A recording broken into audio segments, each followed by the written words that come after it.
Hello friends, welcome again on my channel. तो दोस्तों, आज के इस वीडियो में हम डिस्कस करेंगे types of graphs in graph theory. ठीक है, तो डिफरेंट डिफरेंट टाइप्स के ग्राफ्स होते हैं हमारे पास। तो जो बेसिक सी जो भी टाइप्स हैं वो हम आज के वीडियो में डिस्कस करेंगे। तो सबसे जो पहली टाइप है वो है हमारे पास डायरेक्टेड ग्राफ। ठीक है, तो डायरेक्टेड ग्राफ क्या होते हैं। ठीक है, जैसे इसके नाम से ही हमें पता चल रहा है, डायरेक्टेड का मतलब कि डायरेक्शंस। ठीक है, जिस ग्राफ में एजिस की डायरेक्शंस हों वो ग्राफ कौन सा होता है, वो होता है डायरेक्टेड ग्राफ। ठीक है, अब लेट्स सपोज ये मेरे पास एक ग्राफ है। ठीक है, ये मेरे पास एक ग्राफ है। ठीक है, ये एज का नेम यहाँ पे ए है, एज का नहीं सॉरी वर्टेक्स का, इसका बी है। ठीक है, इसका सी है और इसका क्या है, इसका डी वर्टेक्स है। ठीक है, अब लेट्स सपोज ये वाला जो एज है ये इधर को इधर से जा रहा है। ठीक है, इसकी डायरेक्शन है। ये वाला एज इधर को इधर से जा रहा है। ठीक है, ये इधर को इधर से जा रहा है, जो ये है ये इधर को इधर से जा रहा है। ठीक है, ऐसे करके अब इन एजिस की डायरेक्शन है, दैट मीन्स कि यहाँ पे जो ये एज है ये ए से बी की तरफ जा रहा है। हमें एक डायरेक्शन दी हुई है। ठीक है, जो ये वाला एज है ये डी से बी की तरफ जा रहा है, जो ये वाला एज है ये डी से सी की तरफ जा रहा है, और जो ये वाला एज है वो ए से सी की तरफ जा रहा है। तो जिस भी ग्राफ में हमारे पास डायरेक्शंस हों, एजिस की डायरेक्शंस हों, ठीक है, उसको हम क्या बोलते हैं, उसको हम बोलते हैं डायरेक्टेड ग्राफ। ठीक है, ऐसे ही जो सेकंड टाइप है हमारे पास वो है अनडायरेक्टेड ग्राफ।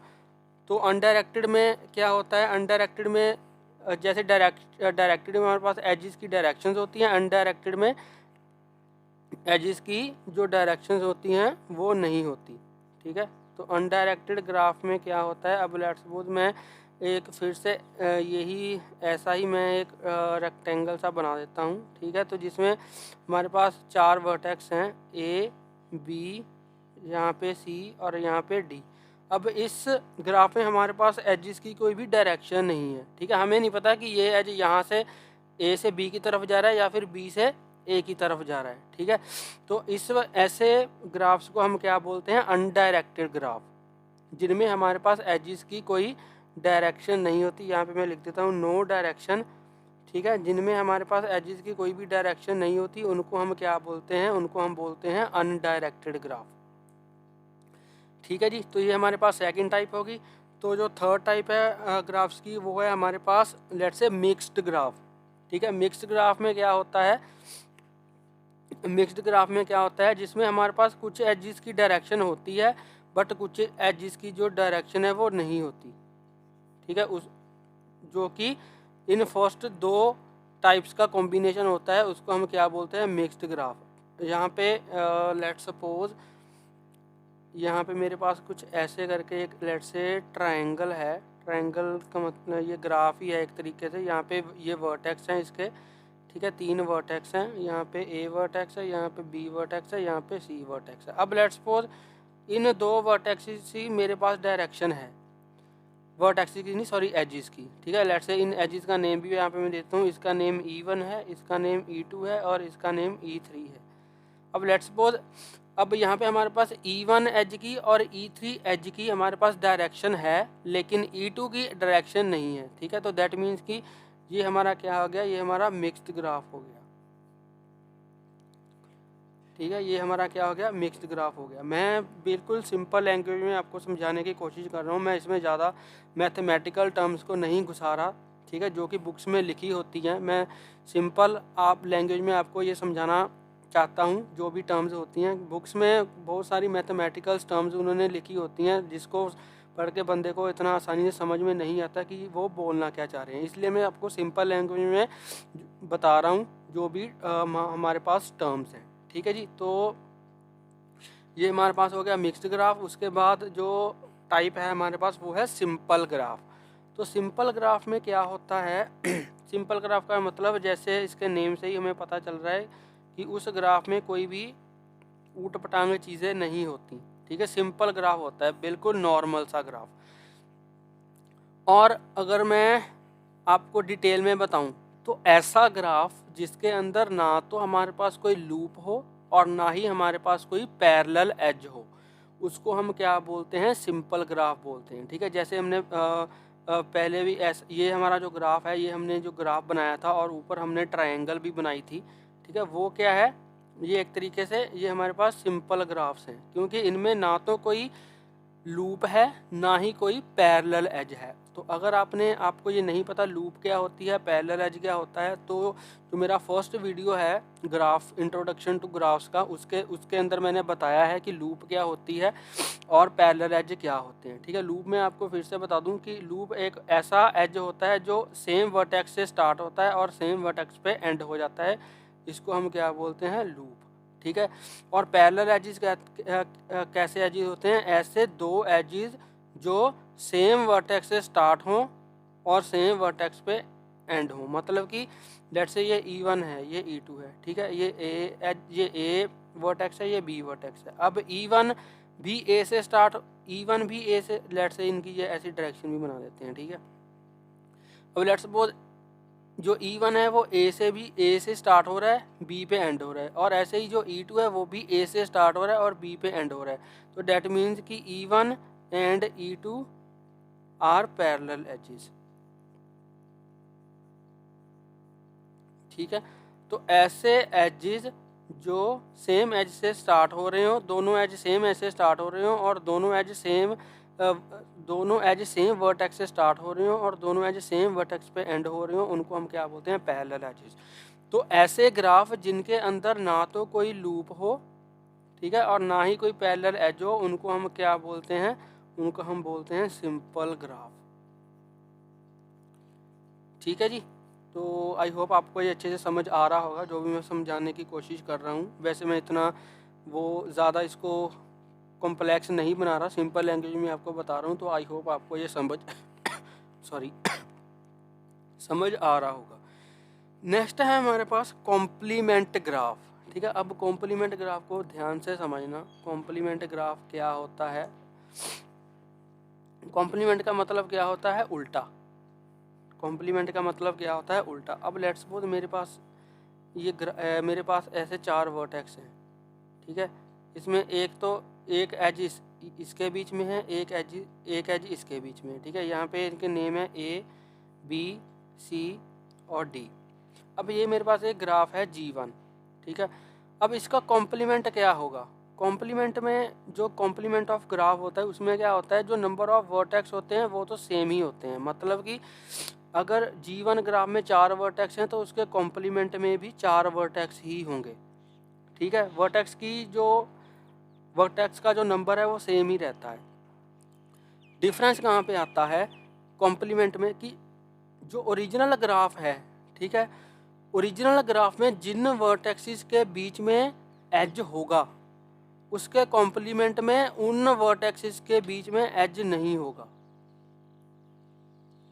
ठीक है। मैं एक बार दोबारा से बता देता हूँ। लेट्स सपोज हमारे पास एक ग्राफ है, उस ग्राफ में जिन वर्टेक्सिस के बीच में एज होगा उस ग्राफ के कॉम्प्लीमेंट में उन सेम वर्टेक्सिस के बीच में एज नहीं होगा, उसके ऑपोजिट होगा। मतलब कि इस ग्राफ में ये देखो, इस ग्राफ में किन किन वर्टेक्सिस के बीच में एज नहीं है, एक तो ए से बी के बीच में नहीं है, तो दैट मीन्स कि इसके कॉम्प्लीमेंट में ए और बी के बीच में वर्टेक्स होगा, ठीक है। उसके बाद ए से सी में वर्टेक्स है, तो दैट मीन्स कि इसके कॉम्प्लीमेंट में ए और सी में वर्टेक्स नहीं होगा, ठीक है। इसमें ए और डी के बीच में वर्टेक्स नहीं है, दैट मीन्स कि इसके कॉम्प्लीमेंट में ए और डी के अंदर एज होगा, ठीक है।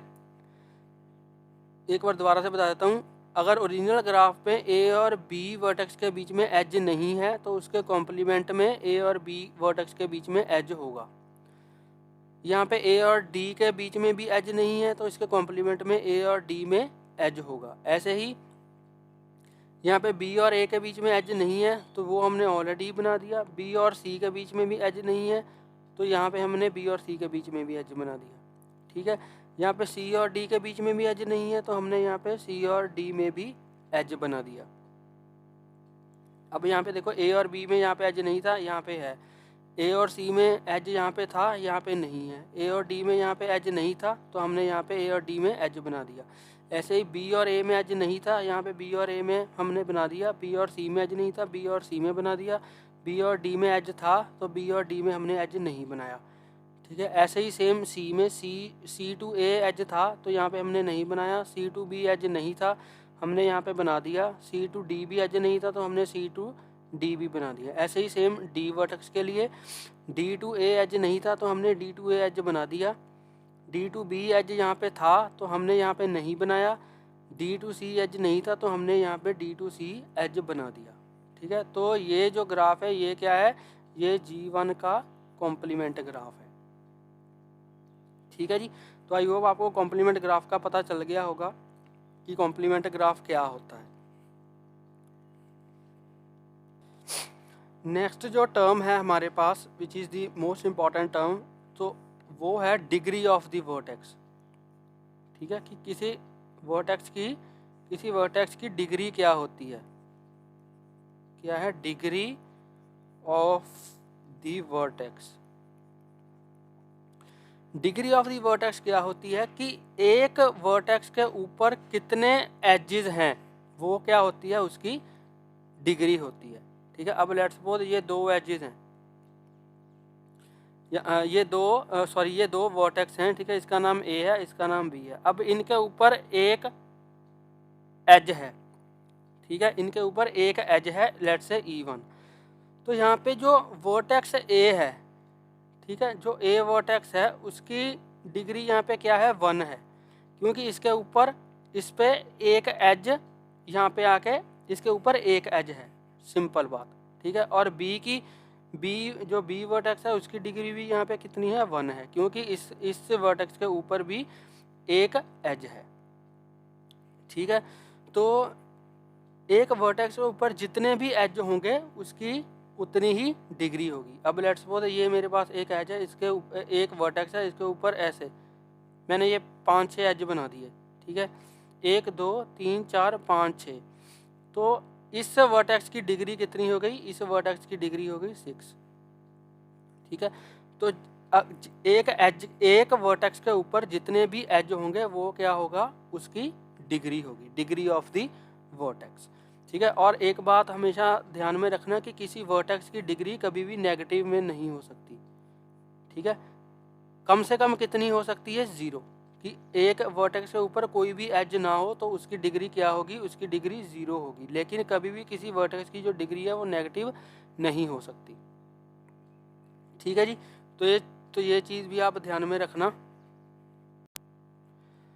तो गाइस डिग्री की भी 2 टर्म्स होती हैं, ठीक है। डिग्री में भी हमारे पास 2 टर्म्स होती हैं, डिग्री में भी 2 टर्म्स होती हैं, ठीक है। एक होती है हमारी इन डिग्री, ठीक है, और दूसरी होती है हमारे पास आउट डिग्री। एक होती है इन डिग्री, एक होती है आउट डिग्री। ये जो इन डिग्री और आउट डिग्री का ये जो कॉन्सेप्ट होता है वो होता है डायरेक्टेड ग्राफ के अंदर, ठीक है। डायरेक्टेड ग्राफ के अंदर होता है, इनडायरेक्टेड ग्राफ के अंदर नहीं होता। अब इन डिग्री का मतलब क्या है, ठीक है। लेट्स सपोज एक हमारे पास वर्टेक्स है, ठीक है, 2 वर्टेक्स हैं, इनके ऊपर एक एज है और ये एक डायरेक्टेड एज है, ठीक है। मतलब कि ये हमारे पास एक डायरेक्टेड ग्राफ बन गया। अब ये ए है वर्टेक्स, ये बी है। तो एक वर्टेक्स के ऊपर से, एक वर्टेक्स से जितने भी एज निकल रहे होंगे, ठीक है, ऐसे। अब यहाँ पे ये जो एज है E1 है, ये ए से निकल रहा है लेकिन बी पे आके ख़त्म हो रहा है, बी से ये निकल नहीं रहा, ठीक है। निकल कौन से वर्टेक्स से रहा है, ए वर्टेक्स से निकल रहा है। तो एक वर्टेक्स के ऊपर से जितने भी एज निकलते हैं, ठीक है, मतलब कि एक एज से, एक वर्टेक्स से जितने भी एज स्टार्ट होते हैं उसको, उस नंबर को हम क्या बोलते हैं, out degree of that vertex. मतलब कि उस वर्टेक्स से कितने एजेस निकल रहे हैं उसको हम बोलते हैं आउट डिग्री, ठीक है। एक वर्टेक्स से जितने भी एज निकलते हैं उसको हम क्या बोलते हैं, उस वर्टेक्स की आउट डिग्री। और ऐसे ही एक वर्टेक्स के ऊपर कितने एज आके उस वर्टेक्स के ऊपर ख़त्म हो रहे हैं उनको हम बोलते हैं इन डिग्री। अब लेट्स सपोज यहाँ पे मैं आपको बोलूँ, ठीक है, out degree. Out degree of A, out degree of A यहाँ पे क्या है 1 है, क्योंकि ए से एक वर्टेक्स निकल रहा है। लेकिन अगर मैं यहाँ पे आपको बोलूँ in degree of A,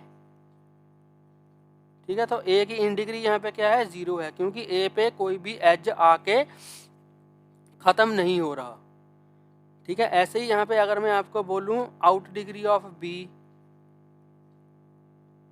out degree of B, B की आउट डिग्री क्या है, बी से कितने एजेस निकल रहे हैं, तो बी से कोई भी एज नहीं निकल रहा। ठीक है, इसको हम इसलिए आउट डिग्री ऑफ बी क्या हो जाएगी 0 हो जाएगी। लेकिन अगर मैं यहाँ पे आपको बोलूँ इन डिग्री ऑफ, ठीक है, इन डिग्री ऑफ बी, कि बी की इन डिग्री क्या है, दैट मीन्स कि बी पे कितने एजेस आके टर्मिनेट हो रहे हैं या फिर ख़त्म हो रहे हैं। तो एक ही एज है जो बी पे आके ख़त्म हो रहा है, तो दैट मीन्स कि बी की इन डिग्री यहाँ पे क्या हो जाएगी 1 हो जाएगी।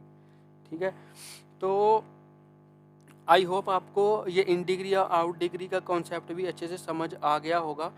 तो ये हमारी आज की वीडियो थी जिसमें हमने कुछ इम्पॉर्टेंट और टर्मिनोलॉजीज देखी। ठीक है, फर्स्ट वीडियो भी हमने देखी थी, लेकिन उसमें मैं 4-5 को ही डिस्कस कर पाया था। तो जो भी बाकी की इम्पॉर्टेंट टर्मिनोलॉजीज़ हैं ग्राफ की, वो मैंने इस वीडियो में डिस्कस करी हैं। तो आई होप आपको ये सारा कुछ अच्छे से समझ आ गया होगा। अगर आपको इसमें कोई भी डाउट है तो आप मुझे कमेंट सेक्शन में पूछ सकते हो, मैं उसका रिप्लाई करने का पूरा ट्राई करूँगा, बल्कि कर ही दूँगा। अगर आपको कोई डाउट होगा तो आप कमेंट सेक्शन में मुझसे पूछ सकते हो। तो आई होप आपको ये वीडियो अच्छा लगा होगा।